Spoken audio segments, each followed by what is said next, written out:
what happened for many people, they don't. We have an EPA study. Well, we'll go into that in a bit more detail.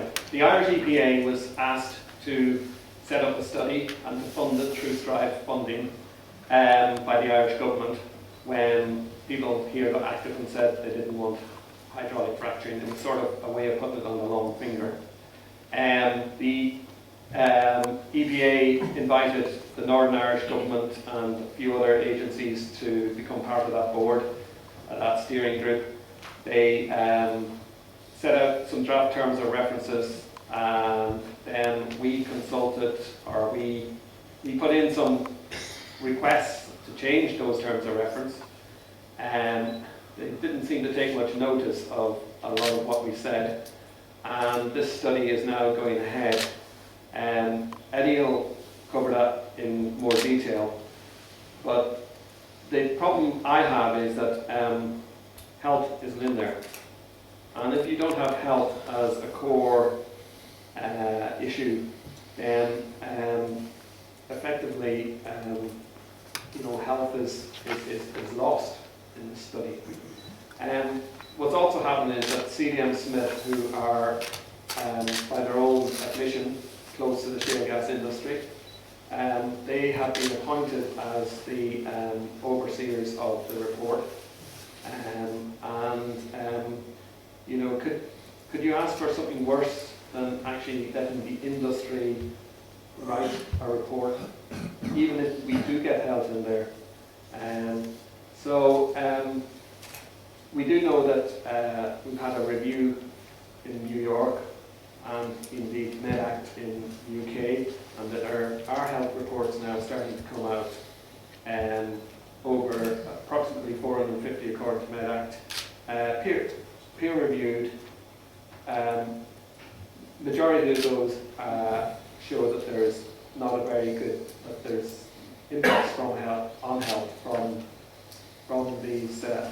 fracking. And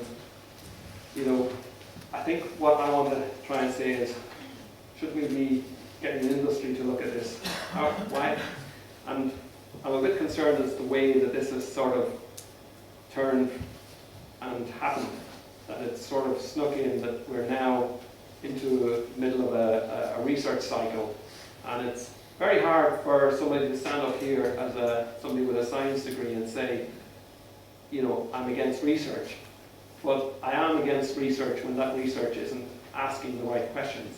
And the right question we should be asking is, before we do any of this research, is effectively, should we be looking at hydrofracking at all? I mean, they seem to have asked the question, how do we regulate hydrofracking? And that's what the research seems to be asking, whereas I want the government, I want both North and South to be asking, before we spend lots of money on research, to review the health studies that are out there. It wouldn't take that long, and have a public health official in charge of that, and somebody who's accountable, and then go forward from there and answer the question, should we be issuing licenses for hydrofracking? Should we be going ahead with this rather than answering regulatory questions? So, as I say, most of this slide has sort of said what I've said on the other side. The process is to decide, it was never a process to decide if it should go ahead. This process seems to be deciding how we can regulate this industry. And I mean, in the recent report to the EU Commission, the Northern Irish government, or the response from the Northern Irish government, says that the research programme is designed to produce outputs to help regulators. That's what it's designed to do. It's not designed to answer the question, should we be going ahead with this industry? And we think that, obviously, I believe that's a core question that needs answering before we waste any more money on this study. So. Okay, thank you, Tom. And I'd like to hand over to Greta.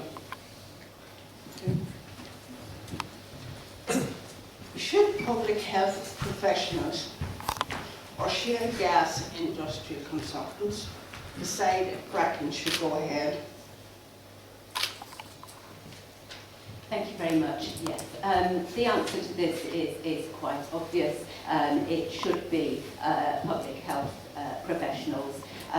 Those of us who've been involved in the fracking awareness movement from the beginning have known that health is an absolutely crucial area, and that everything comes down to that ultimately. If you're talking about the environment, what you're really talking about is the effect on health, on animal health and primarily on human health.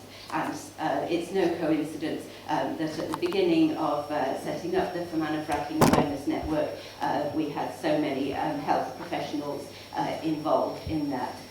Those of us who've been aware of this EPA study have been concerned from the beginning at the terms of reference and at what question was being asked. It should have been, can fracking be done safely? It very soon became, how can fracking be done safely? And if you're talking about safety, you can't possibly not talk about health.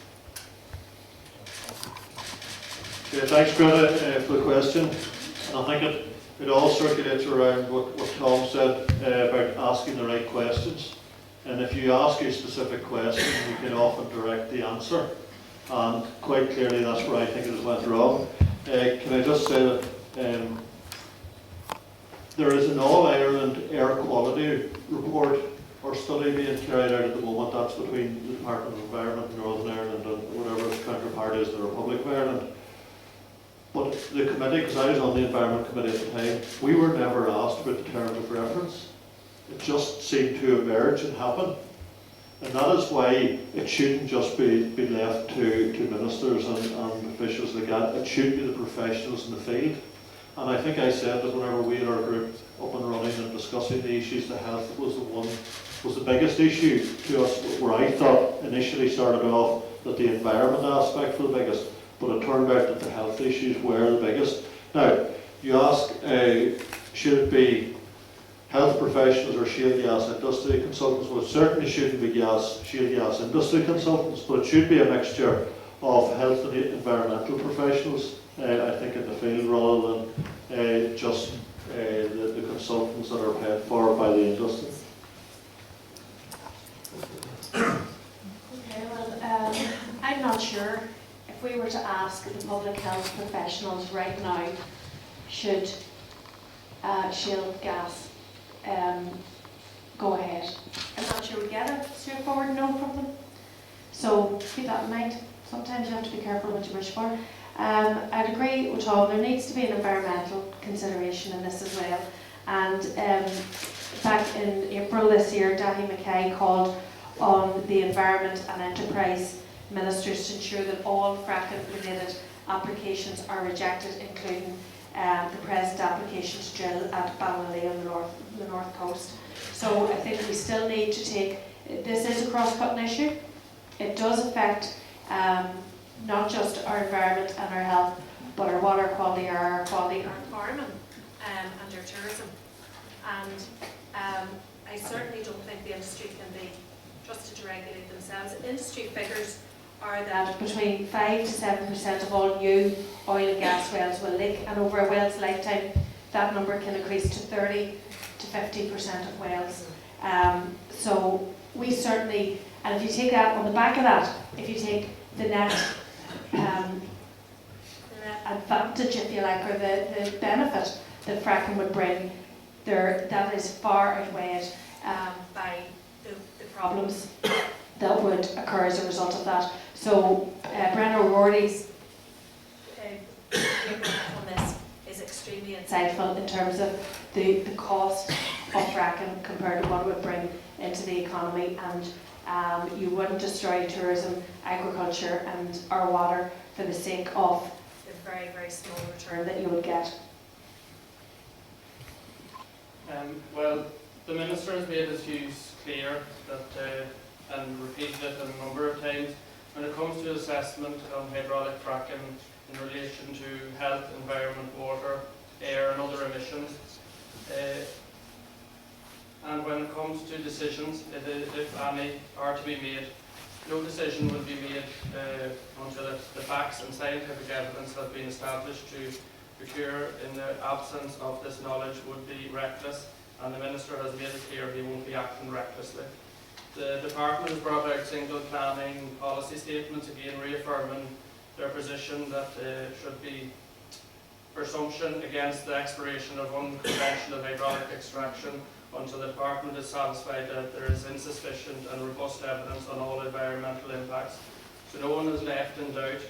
When it comes to both the public statements and policy formations, it's more than honeyed words from the Minister. Okay, thank you. Our next question is from Mark Scott here.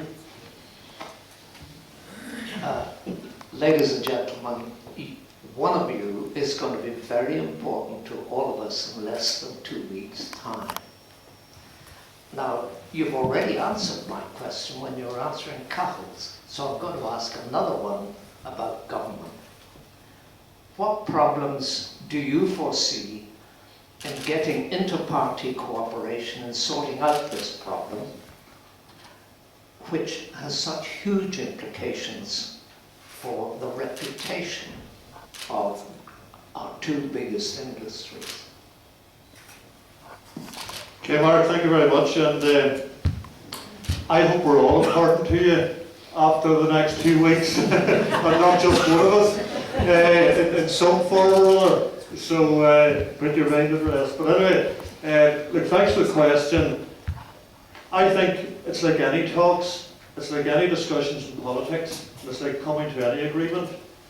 Things are tough at the Assembly trying to get agreement on issues, but that's the reality of where we are. So there are huge hurdles. I think the first one that we have to overcome, Mark, as I said earlier, was the issue of getting it more open, that decision making more open, so it's not a single minister and his or her officials that take it, that it does need to come to the Assembly, that it does need to come to the Assembly with assessments and reports from the various agencies, particularly at an initial stage from the environment and then from health and the economy. So I think that's the first big challenge. The rest of it, I think, will work itself out. It will go through a normal debating and discussion process, but I think getting over that first hurdle is the key. I'm sorry, I should have clarified when I talked about the All-Ireland Air Quality Report earlier. It had nothing to do with fracking, by the way. It had to do with smoky coal. I was merely pointing out that the Environment Committee hadn't been consulted on it at all, and we didn't have an opportunity for an input into the terms of reference.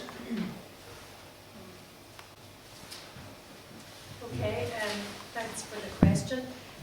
I firmly believe that if we're going to stop fracking in Ireland, that decision needs to be taken in Ireland. I think if we look at the utterances from the Tories, from UKIP, from Labour and others, I think whatever they do, England, Scotland and Wales, I think we need to protect the island of Ireland from fracking, a bit like genetically modified and where everybody else is running to do GMO. I think in Ireland, as an island nation, we need to be careful that we protect what is special and what differentiates us from a whole lot of other places.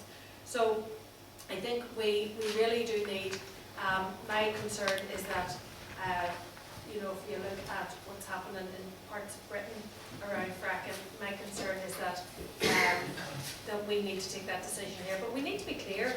I remember my first or second executive meeting in 2007, Nigel Dodds was talking about nuclear power and you can be sure if we were to go down the route of nuclear, it would end up somewhere in Fermanagh as well, and as far away from Belfast as it could stick it, a bit like Sellafield.